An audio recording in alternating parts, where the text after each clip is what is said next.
Hello, my name is Desmond Lynch. I'm 23 years old and I want to be a filmmaker. I recently made a short film called I Live Alone and I'd like to tell you about it.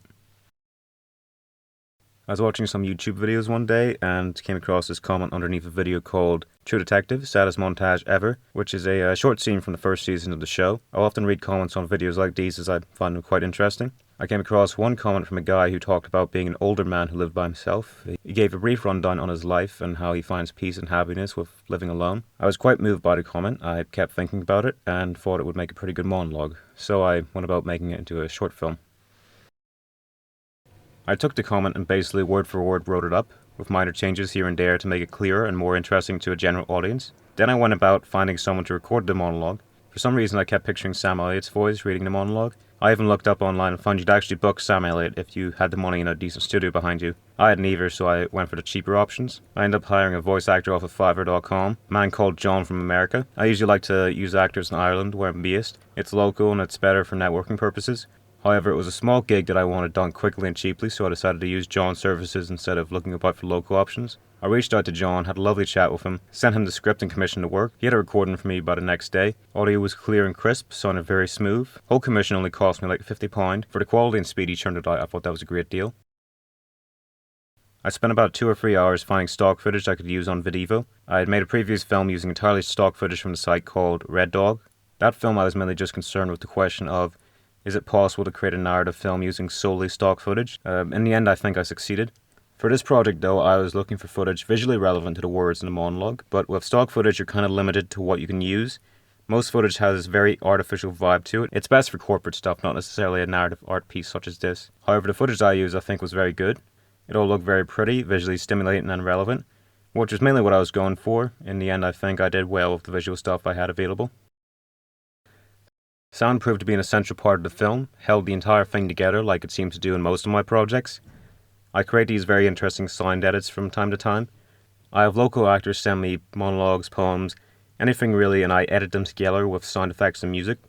For those edits, the main thing I'm looking for is an emotional connection, an emotional in, if you will.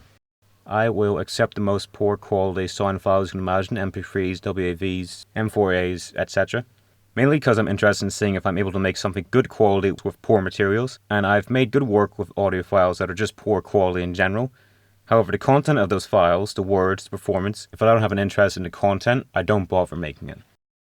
Those sound edits are always interesting to make. I spend at most about 5 hours on each of them. I start off with the original audio and I mix in stuff like music, sound effects. I'll often add weird effects to the narrative voice as well. When I'm making an edit like that, the goal I'm trying to achieve is make myself feel something. Like if it's a poem about love or heartbreak, I want the sounds in the edit to make me feel that way.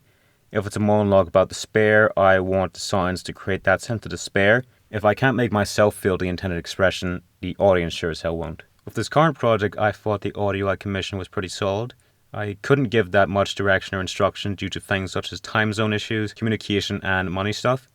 If I wanted to, I could have spent a few days going over how I wanted each and every line to be said. However, that was not feasible, so I didn't do that. With the audio, I sound mixed in some sound effects I had on hand, or I would have looked up the sound online.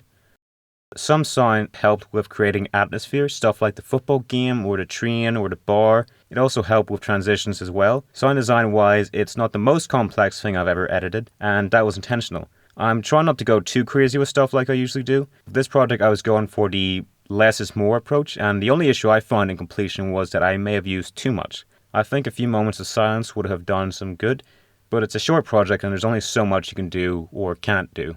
Music-wise, I was always intending to use a melody from the song Flying Shoes from singer-songwriter Townes Van Zandt. I'm a big fan of Townes. If you like Johnny Cash or Bob Dylan, you'll love Townes. He's really good at these sad, heartbreaking country songs. It's very impactful stuff. I thought the melody added to the somber turned aspirational tone, the kind of thing I was going for, and in the end I think that's what makes the film. Music really does play an instrumental role in eliciting an emotional response, and in this case I think there's no other song, royalty-free or otherwise, that would have done the same job. I spent less than a day making this entire thing, and in the end I think it's really good quality. Not perfect, but pretty good. Mainly intended this as a thing I could do over the weekend to keep me busy and productive, but ended up taking less time than that. I'm currently in the midst of a few other projects. I'm making a short film called Monotony, and I'm editing a podcast I wrote called The Witch in the Orchard. They're proving quite hard to make, so I'm taking my time with them. This project was something short and quick I can make, which is always fun to do. You can check out other stuff I made on this channel. You can follow me on various social medias I'm active on, particularly TikTok. I'm always posting behind the scenes stuff on there for those interested. Links are down below. Anyway, thanks for watching the video. I'll see you soon.